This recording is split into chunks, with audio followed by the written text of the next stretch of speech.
అది హౌస్ లో ఎవరికి చెందుతుందో వాళ్ళ మెడలో వేసి ఇప్పటికి 30 దీపావళి వెళ్ళి ఇంకా రాలేదు సార్. ఎందుకో చెప్పాలి. Fake bond. ఆవిడ స్టార్టింగ్ లో వచ్చినప్పుడు నేను ఎలాంటి బాండ్స్ పెట్టుకోను అని చెప్పారు. ఇప్పుడు మళ్ళీ బాండ్ ఆడదాంతో పెట్టుకుంటే రాజ్యాలే కూలిపోయాయి. అదే ఆడదే పెట్టుకుంటే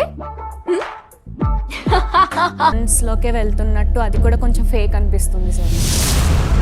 మనసు మార్చుకుని ఉండొచ్చు కదా. బాబు అమ్మాయిలు నమ్మొద్దు బాబు, అనుభవించి మరీ చెప్తున్నాను బాబు, అమ్మాయిలు నమ్మొద్దు బాబు. నాకైతే అలా అనిపించింది. పోనీ మాధురితో డిస్కస్ చేసావా? లేదు సార్, చేయలేదు సార్. చిన్నప్పటి నుంచి నిన్నేమైనా అడిగానా? ఏదైనా చేయరా. జుట్టు పట్టుకొని నెలకేసి కొడతాను, నీ బిహేవియర్ బాగోదు,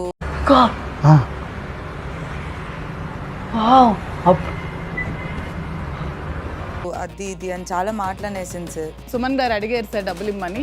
సుమన్ గారికి ఇవ్వకుండా అగైన్ తీసుకెళ్లి పవన్ మెదడు మనిషికి మెదడు ఉంది కదా ఇచ్చి పవన్ ని మళ్ళీ అక్కడ గెలిపించి కంటెంట్ చేసింది సార్.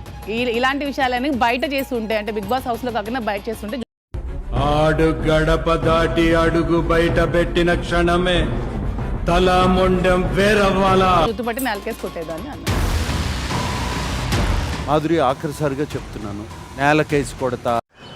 అరే ఇన్ని ఏదో ఒక రోజు కొడతారా బుర్కేసుకొని మన అనీష్ కాలేజ్ కింద పట్టేసి పాయింట్ కాడ కుక్కను కొట్టినట్టు కొడతారా, పొట్టు కొడతా కొడుకుని, తొక్కుతా, తాట తీస్తా. సార్ క్లియర్ గా అన్నాను సార్, బయట ఇలాగే చేస్తుంటే నాకు బయట మీరు తోపు అయితే బయట చూసుకోండమ్మా.